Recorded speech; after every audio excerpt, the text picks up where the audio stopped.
A gentle reminder that your life still holds power, even now. There comes a time in life usually not marked by a birthday or a special event when you wake up and realize you're no longer chasing after more. You're simply searching for enough. Not enough money. Not enough applause. Not even enough time. But enough peace. Enough clarity. Enough stillness to know that your life right now is still your own. Dear listener, if you've clicked on this video, it's likely because something inside you is quietly wondering, how can I live the rest of my life in a way that truly matters? You see, aging is not about decline. It's about refinement. It's the season when what's unnecessary falls away and what's essential begins to shine. But here's a truth many avoid saying out loud.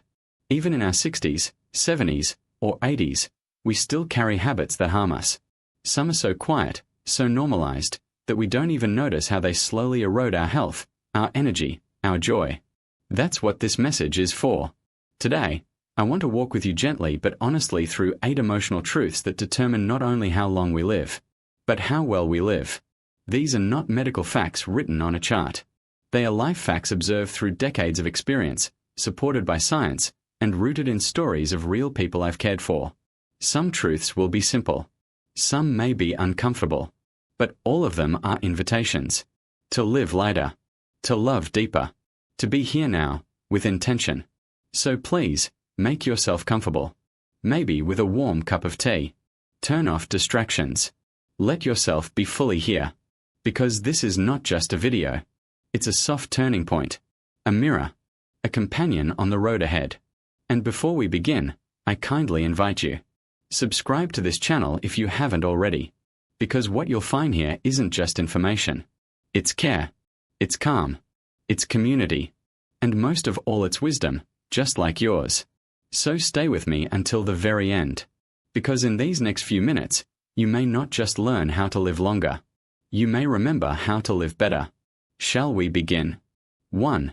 The quiet power of a smile, and what happens when we forget to use it. In my years of listening to stories from older adults, those in nursing homes, quiet suburban homes, and even bustling retirement communities, I've noticed a pattern. The people who live the longest aren't always the wealthiest. They aren't always the ones with perfect diets or gym routines. They are, more often than not, the ones who smile. Truly smile. It's such a simple gesture, isn't it? And yet, many of us don't realize that not smiling enough is a form of deprivation, one that slowly dries up the very joy that keeps us alive. Let me explain. When we smile not out of politeness, but from a place of genuine feeling, our brain releases a cocktail of healing chemicals: dopamine, endorphins, serotonin. These are not just feel-good hormones. They regulate blood pressure, ease pain, and improve immune function. Studies conducted at the University of Maryland and Christie Hospital in the US found that people who smile frequently may live, on average, 7 years longer than those who don't. That's not just science. That's a wake-up call. I once met a woman named Eleanor at a wellness retreat for older adults. She was 82. Wrinkles graced her face like soft brushstrokes of time, but her smile made her look 20 years younger. She'd lost her husband in her 60s. Lived alone since. Had arthritis in both knees. But she said this to me, and I'll never forget it. Smiling is how I talk to God when no one else is around. It struck me deeply. Because smiling, for Eleanor, wasn't about pretending everything was okay. It was about choosing grace, even when life offered grief. Now let me be clear, I'm not suggesting you fake joy. What I'm saying is this: your ability to smile, even softly, even briefly, is not just emotional. It is physiological survival. When we stop smiling, our muscles sag. Our heart rate remains elevated. Cortisol builds up. Our connections weaken. But when we smile, even alone, our internal world begins to soften. Our breath deepens. Our brain calms. And our body responds by saying, I'm safe. And there's more. Laughter and smiling are social medicines. They bridge distances. They disarm fear. They heal what words can't. A smile can change the course of a conversation. It can soothe an argument. It can comfort a stranger. If you've been living with grief, or illness, or loneliness, I understand smiling may feel unnatural. But perhaps, that's exactly when it matters most. You don't have to smile for others. Smile for yourself. Smile as a way of whispering to your body, I still have light inside me. Let me share one more story. A retired school principal I worked with, Mr. Harris, had gone through a bitter estrangement from his children. He was angry, guarded, and always quiet. In one of our sessions, I asked, "When was the last time you truly smiled not at someone, but for yourself?" He blinked, then looked away. "I don't remember," he said. We sat in silence. Then I said, "Try it. Just once. Not because life is perfect, but because you're still here." He smiled. It trembled. But it was real. And something softened in him. His face. His posture. His energy. It was the beginning of healing. So I ask you now, gently, when was the last time you smiled, for you? Aging can bring sorrow. But it also brings choice. You can choose to hold on to what's wrong or to remember what still brings beauty. So today, smile. Not to hide your pain, but to honor your strength. Not because life is perfect, but because you've made it this far, and that, in itself, is reason enough. Take a breath. Let it out slowly. Then let a small, quiet smile rise just for you. And if this message speaks to you, I invite you to stay with me for the next truth, one just as quietly powerful. Because your life still matters. And I'm honored to walk beside you. 2. The hidden cost of dehydration, and why water is a silent healer after 60. There's something almost poetic about water. It asks for nothing. It flows gently, quietly nourishing everything it touches. And yet, when we neglect it, especially in the later chapters of life, the consequences are not gentle. They are quietly devastating. You see, as we age, our bodies lose their sensitivity to thirst. We stop noticing we are dehydrated. And over time, we get used to feeling tired, stiff, foggy, or moody without realizing these are symptoms of chronic dehydration. Water is not just about thirst. It's about vitality. It carries nutrients to every cell. It cushions our joints. It flushes waste from our organs. It regulates our body temperature. And it supports healthy digestion, blood flow, even our mood. I once visited a senior living community in Oregon, where I spoke to a lovely gentleman named Frank. Frank had been struggling with dizziness, headaches, and dry skin. He assumed it was just normal aging. When we asked how much water he drank a day, he laughed and said, "Probably 1 cup in the morning if I remember." Frank didn't need medication. He needed hydration. Within 2 weeks of increasing his water intake just 6 to 8 cups spread throughout the day, his energy improved. His skin softened. The headaches disappeared. And his thinking became clearer. Dehydration is dangerous not because it screams, but because it whispers. When your body loses just 1 to 2% of its water, you may begin to feel fatigued, dizzy, or irritable. At 3 to 5%, you may experience headaches, muscle cramps, constipation, and low blood pressure. Beyond that, you're putting your kidneys, brain, and heart at risk. For older adults, dehydration is especially serious. It can lead to urinary tract infections, confusion, falls, and even hospitalizations. And yet, it's one of the most preventable causes of illness in later life. Let's take a moment to reflect. When was the last time you drank a glass of water not because you were thirsty, but because you knew your body needed care? In our youth, we may have overlooked hydration and bounced back quickly. But in our 60s and beyond, the body doesn't recover as fast. What used to be a nuisance can become a danger. You might be wondering, how much water do I really need? The general guideline is around 64 ounces per day, or about 8 cups. But that number depends on your body weight, activity level, and medications. What matters most is consistency. Try sipping water slowly throughout the day. Not all at once. And if you don't enjoy plain water, add lemon, cucumber, or herbal teas. Keep a pitcher near your reading chair. Set gentle reminders on your phone or notes on the fridge. This isn't about perfection. It's about presence. About listening to your body as if it matters because it does. I want to tell you about Grace, a 76-year-old widow from Illinois. She was vibrant, witty, and loved gardening. But she often complained of joint pain and low energy. Her doctor prescribed vitamins and physical therapy, but I asked her one simple question. How much water do you drink while you're outside? Her answer: I usually forget. That summer, Grace made it her mission to drink a glass of water every hour she spent in her garden. By autumn, she told me, I feel like I've come back to life. And that's the truth. Water is life. And for older adults, it is one of the few things that gives more than it takes without cost, without effort, and without side effects. But you must choose it. You must honor it. Because your body is not made of metal. It is made of water, more than 60% of it. So if you've been feeling sluggish, irritable, or simply not yourself, don't start with a pill. Start with a glass of water. Let it be an act of love. Not punishment. Not obligation. But a return to gentleness. And if this message spoke to you, if your body quietly nodded along, I invite you to stay with me for the next truth. Because the next habit we often overlook is one that affects not just our body, but the very soul of how we live each day. Shall we keep going? 3. The silent erosion of sleep, and why rest is the greatest medicine after 60. There's a particular kind of tiredness that doesn't come from lifting heavy things or walking too far. It's the tiredness that builds up when the body is restless, even while lying still. It's the fatigue that whispers in the background of your days, making you forget things, feel irritable, or lose your appetite for life. And too often, we tell ourselves, it's just part of getting older. But let me tell you something with clarity and care. Chronic sleep deprivation is not a symptom of aging. It's a warning. In truth, as we grow older, our sleep patterns do change.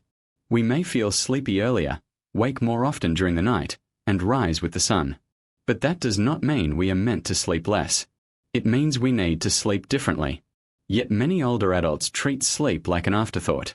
They let screens flicker late into the night. They use alcohol as a sedative. They eat too heavily at dinner. And then, when sleep doesn't come, they blame the body for what the lifestyle caused. Let's slow this down. Sleep is not just downtime. It's when your brain cleans itself. When your heart rate settles. When your blood pressure drops. When your muscles repair. When your immune system strengthens. And perhaps most importantly, it's when your mind heals. Studies from the National Institute on Aging show that poor sleep is directly linked to cognitive decline, weakened immunity, depression, high blood pressure, and even premature death. And yet, nearly half of adults over 60 report poor sleep quality. I once worked with a man named Carl, 72 years old, former engineer, brilliant mind. He came to me not because he was tired, but because he was forgetful, withdrawn, and often angry. Everyone thought it was early dementia. But after weeks of talking, I discovered that Carl had been sleeping only 4 hours a night for nearly a year. Why? He said, I just lie there, worrying about everything. We didn't give Carl a memory pill. We helped him sleep. We started with small things. No caffeine after 2 p.m. Turning off all screens 90 minutes before bed. Reading something soft before sleep. Keeping his room cool and dark. Eating a lighter dinner. And, most importantly, forgiving himself at the end of each day. You see, many older adults carry the emotional weight of regret into bed. They replay conversations, mistakes, losses. They ask, what if? They lie awake, not from restlessness but from sorrow. If that's you, please hear this. You are allowed to rest. You don't need to earn it. You don't need to solve everything before your head hits the pillow. You are allowed to say, this day is over. I gave it what I could. Now I let go. Sleep is not a weakness. It is the strongest act of healing you can give your body. And if you're struggling with sleep, don't suffer in silence. Speak to your doctor. Try gentle, proven methods. Explore relaxation techniques. Try chamomile tea, gentle music, or even soft breathing exercises like 4-7-8 breathing. But above all, honor the sacredness of sleep. Make it a ritual of self-respect. Not a battle. Not a chore.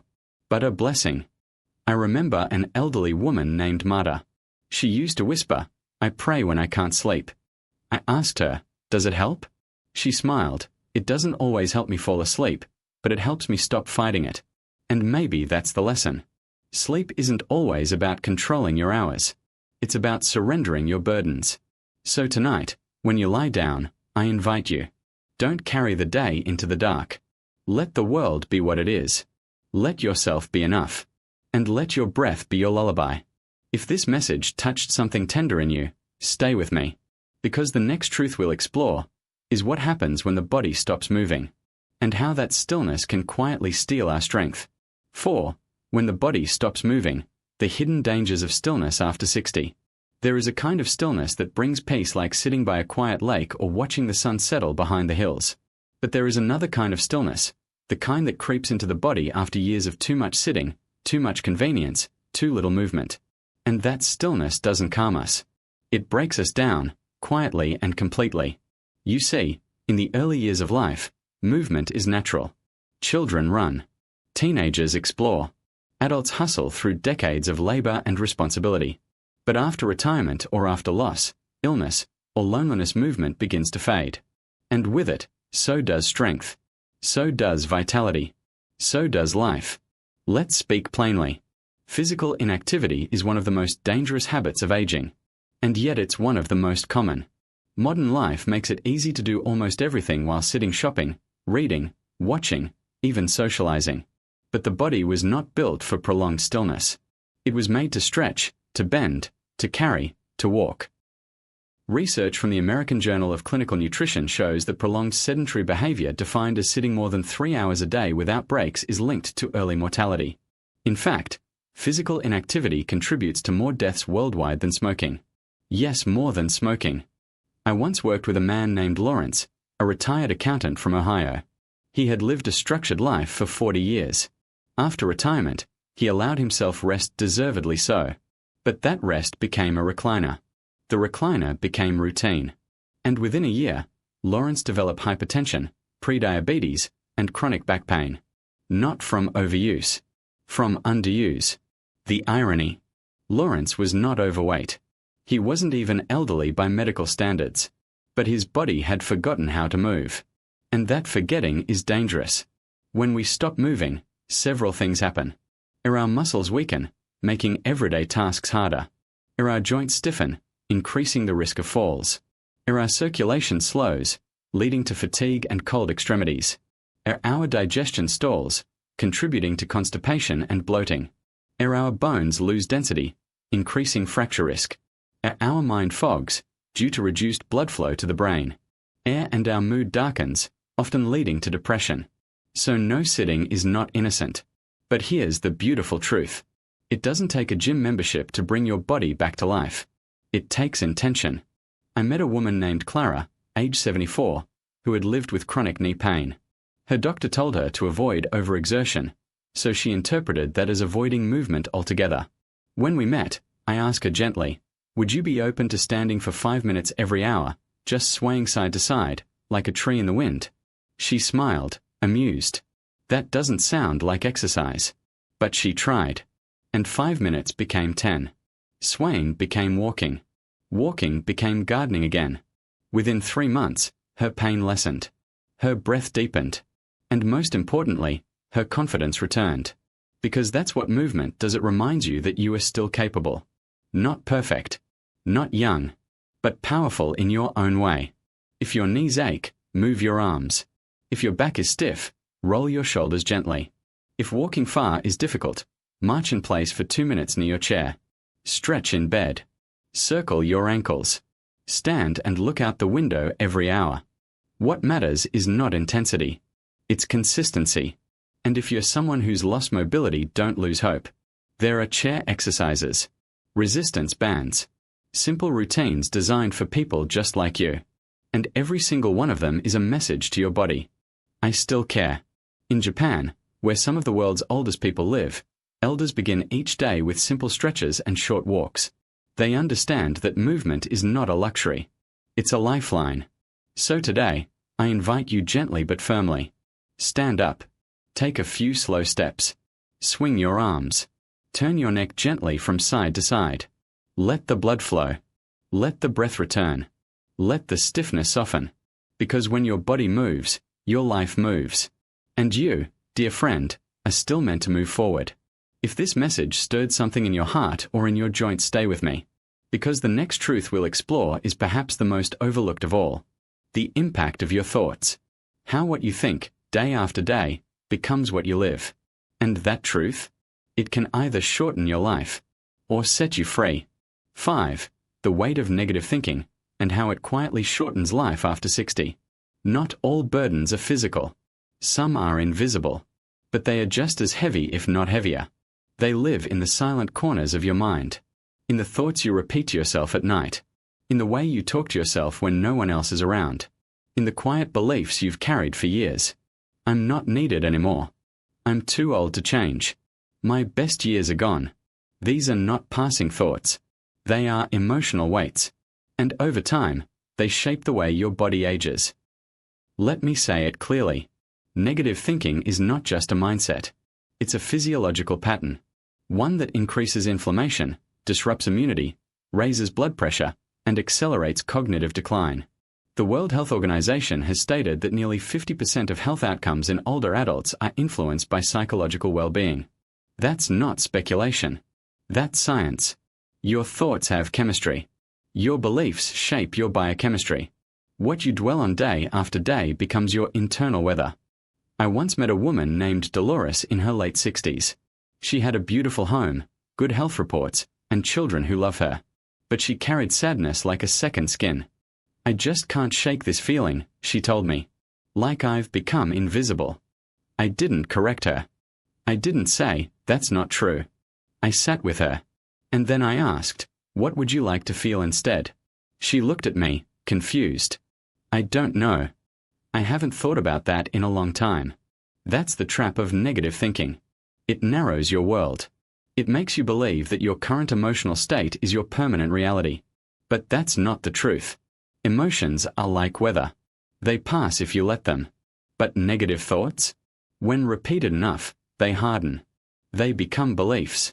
And beliefs become biology. So how do we soften them? Not by pretending everything is fine, but by practicing gentle mental hygiene. Here's what I recommend. 1. Notice your thoughts. When you catch yourself saying always or never, pause. These are absolutes, rarely true, but always powerful. 2. Ask yourself, is this thought helping me or hurting me? You'd be amazed how many inner beliefs are quietly abusive. 3. Replace the script. Instead of I'm too old, try I'm older, and that gives me perspective. Instead of it's too late, try it's later but not too late. 4. Speak kindly to yourself. Would you talk to your dearest friend the way you talk to yourself? 5. Limit your exposure to negativity. News, gossip, toxic conversations, they seep into your system like poison. Choose peace over drama. Choose simplicity over stimulation. 6. Feed your mind with new, nourishing ideas. Read something inspiring each day. Listen to music that makes you feel alive. Watch stories that remind you of resilience. You have more power than you realize. The mind, even in its older years, is still capable of rewiring. Neuroplasticity doesn't stop at 40 or 50 or even 80. You can create new thoughts, new patterns, new emotions starting today. I remember speaking with a retired nurse named Samuel. He was gruff, quiet, and had lived through more loss than most. But in one conversation, he said something that stays with me. Every morning now, before I get out of bed, I say one thing I'm grateful for. It's not much, but it points me in a better direction. That's all it takes. One gentle pivot. One new sentence. One act of inner kindness. Because here's the truth, spoken with love. No one ages peacefully by accident. They age peacefully because they protect their thoughts like a garden. So if you've lived with self-criticism, shame, or silent despair, if your mind has become a museum of regrets, it's time to let light in. To open a window. To remind yourself, I am still here. I still get to choose how I think. You don't need to pretend everything is okay. But you can believe gently that not everything is broken. And that, dear friend, is the start of emotional freedom. If this truth touched you, stay close. Because in the next message, we'll explore how the body gives us clues through something we often ignore, our waistline. Not for vanity, but for vitality. Let's keep walking this gentle path together. 6. The waistline warning. What your belly might be telling you about your heart, liver, and longevity. There's something no one likes to talk about. Not at the dinner table. Not at social gatherings. And certainly not while looking in the mirror. But we must talk about it gently, truthfully, and without shame. Our waistline. In our younger years, we may have measured our health by energy or appearance. But as we age, the body begins to speak in subtler, deeper ways. And one of its loudest messengers is the abdominal area. Let me be clear. This isn't about body image. This is about survival. The size of your waist is not a fashion issue. It's a medical signal, one that speaks volumes about what's happening inside your body. Why? Because excess fat stored around the belly is different from fat stored elsewhere. It's called visceral fat, and it wraps itself around vital organs, your liver, pancreas, kidneys, and intestines. It's metabolically active, which means it doesn't just sit there. It releases harmful chemicals that trigger inflammation, insulin resistance, and hormone imbalance.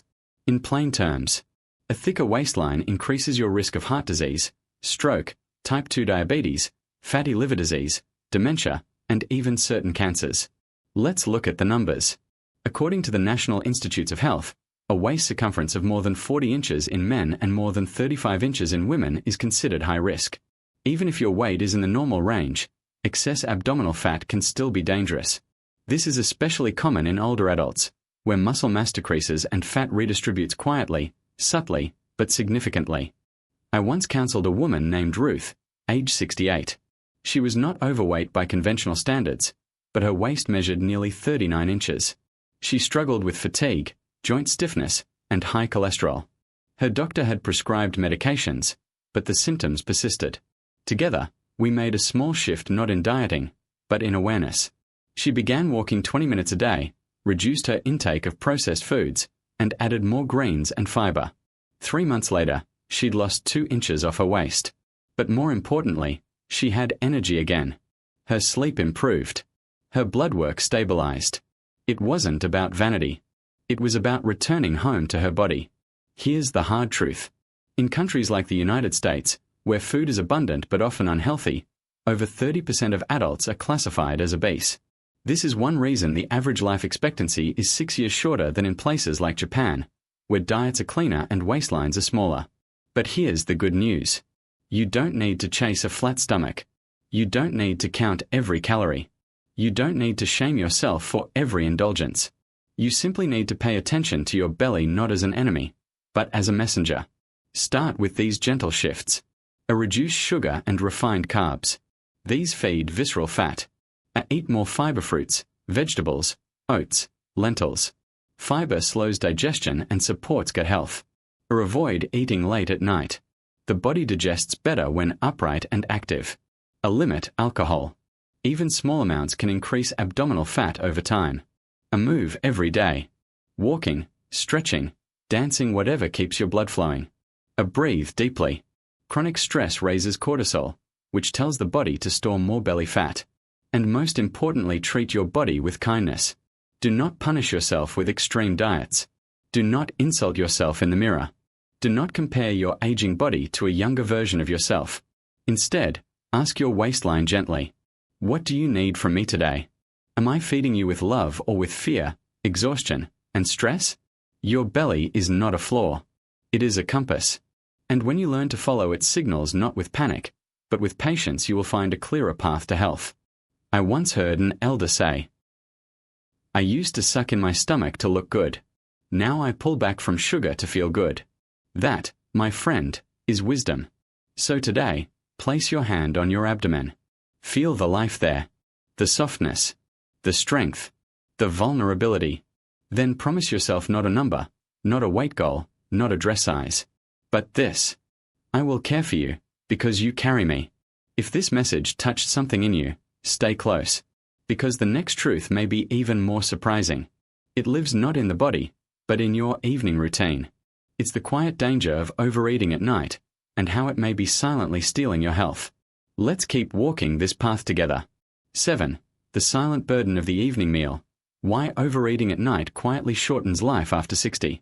There's a certain comfort that comes with dinner time. The day begins to slow. The air cools. And the table, set with familiar dishes, becomes a place of rest. Especially for older adults when children have left home, and solitude becomes more common, the evening meal becomes more than food. It becomes company. But here lies a quiet danger. One that few recognize until it's already done its damage. Because while dinner brings peace to the heart, it can bring burden to the body, especially when it is too heavy, too late, or too rich. Let me be very clear. Overeating at night is one of the most overlooked yet impactful habits that shortens life in later years. And I say that not to take away your comfort, but to help you reclaim your health. In the United States and many Western cultures, dinner is often the largest meal of the day. It's when most people sit down and indulge steaks, pastas, desserts, wine. It's when social gatherings and celebrations most often happen. It's the reward at the end of a long day. But what the body needs in the evening is very different from what it needs at noon. Your metabolism slows down. Your digestive system begins to rest. Your pancreas secretes less insulin. Your organs shift into repair mode, not work mode. So when you eat large, heavy meals at night, you are asking your body to stay awake and digest long after your mind wants to sleep. And this mismatch leads to silent consequences. A weight gain, especially around the abdomen. A poor sleep quality, due to acid reflux or sugar spikes. An increased risk of cardiovascular disease, as nighttime fat metabolism becomes inefficient. A higher blood sugar levels, contributing to insulin resistance and type 2 diabetes. A sluggish digestion, causing constipation, bloating, and discomfort. A elevated stress hormones, as the body stays alert instead of entering rest mode. I once met a man named Thomas, 71, who told me, "Dinner is my joy. I don't eat much during the day, but at night, I treat myself." But Thomas also suffered from insomnia, fatigue, and high blood pressure. His doctor gave him pills, but no one asked about his routine. Together, we made gentle changes, not cutting joy, but reshaping it. He began eating a larger lunch and lighter dinner. He moved dinner time to 6 p.m. instead of 8 p.m. He swapped red meats for grilled vegetables, fish, and whole grains. And most importantly, he allowed himself to feel full but not heavy. Within weeks, his energy changed. His blood pressure improved. And for the first time in years, he began sleeping through the night. Let me be honest. Changing dinner habits isn't easy. It means reshaping tradition. It means honoring your body more than your cravings. But it's worth it. Here's what I recommend for evening nourishment after age 60. Eat dinner at least 3 hours before bedtime. Keep the meal light. Think soups, steamed vegetables, small portions of protein. Limit fried, greasy, or spicy foods. Avoid sugary desserts right before bed. They spike insulin and disturb sleep. Use herbs like turmeric, ginger, and mint. They aid digestion gently. End with warm water or herbal tea, not coffee or alcohol. And if dinner has become your only meal to enjoy, then make it beautiful. Light a candle. Eat slowly. Use smaller plates. And stop when you are satisfied, not when you are stuffed. I once asked a 90-year-old woman named Eunice what her secret to longevity was. She said, "I eat like a queen at breakfast, a commoner at lunch, and a monk at dinner." It made me smile. Because that's wisdom wrapped in simplicity. You don't need to give up pleasure. You just need to redistribute it throughout the day. Your body, especially after 60, deserves peace in the evening. Not struggle. Not overload. Just quiet nourishment. So tonight, before you reach for seconds, pause and ask, is this what my body needs or what my habit wants? Eat to heal. Eat to rest. Eat to wake up tomorrow with energy instead of regret. If this message settles gently into your evening, stay with me. Because in our final message, we'll tie all these truths together and remind ourselves what truly extends life. Not just avoiding what's harmful, but choosing, each day, what brings light back into the soul. Shall we finish this journey together? 8. The true secret to longevity: living light, loving deep, and letting go. If you've stayed with me through each of these truths, through the smile you forgot to give yourself, the glass of water left untouched, the night you tossed and turned, the long hours spent sitting still, the heavy thoughts that wore you down, the expanding waistline, and the meal that was too much, too late, then I want to tell you something very simple, but deeply meant. Thank you. Not just for listening, but for feeling, for allowing yourself to pause, to reflect, and to breathe again. Because in that pause, something beautiful begins. You see, longevity is not just about what we add: vitamins, exercise, routines. It's also about what we learn to release. There are people who live long but never truly live. They count every calorie, every hour, every wrinkle. They chase youth as if age were a mistake. But they forget something sacred. The goal is not to avoid death. The goal is to be so deeply alive that, when death comes, you are already complete. In my years as a health professional, I've met people in their 50s who felt old, and others in their 90s who still radiated curiosity and light. The difference was never found in their blood pressure, their diet, or even their genes. It was found in their relationship with life itself. Those who live longest and happiest tend to share something subtle, but powerful. They let go of perfection. They forgive others and themselves. They keep learning, even if their bodies are slowing. They celebrate small joys. They rest without guilt. They laugh often, especially at themselves. And most of all, they live from the inside out. I remember one of my final visits to a man named Harold. He was 95. As I walked in, he said, "Come in, Doc. I'm just sitting here appreciating how good my feet feel today." It made me laugh, and then it made me think. Because that's the kind of wisdom we forget in our younger years. To notice what still works. To thank our bodies not for being perfect, but for carrying us this far. To live in gratitude, even when life isn't easy. So now, dear friend, as we close this journey, I invite you to return to these 8 truths not as rules, but as invitations. A gentle summary. 1. Smile more. It lifts your spirit and lowers your blood pressure. 2. Drink enough water. Your cells are thirsty for care. 3. Prioritize sleep. Healing happens in the quiet hours. 4. Move daily.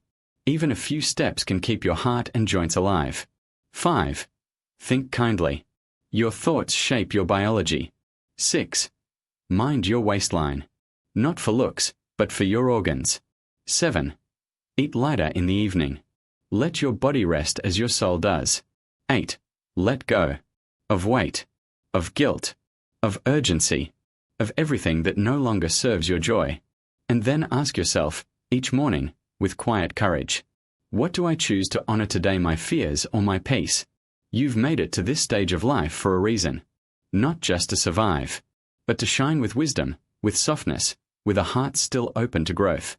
If this message has touched you in any way, I kindly invite you. Leave a comment below. Share a truth that resonated with you, or simply say hello. Subscribe to this channel. Not for more noise, but for more nourishment. Explore the other videos we've created, each one a small offering of comfort, clarity, and community for older adults just like you. Because you deserve to live lightly, to love freely, and to rest knowing you are still a blessing. Not because of what you do, but because of who you are. Thank you for walking this path with me. From my heart to yours. I wish you health, hope, and a peaceful breath with every new morning. May today be gentle.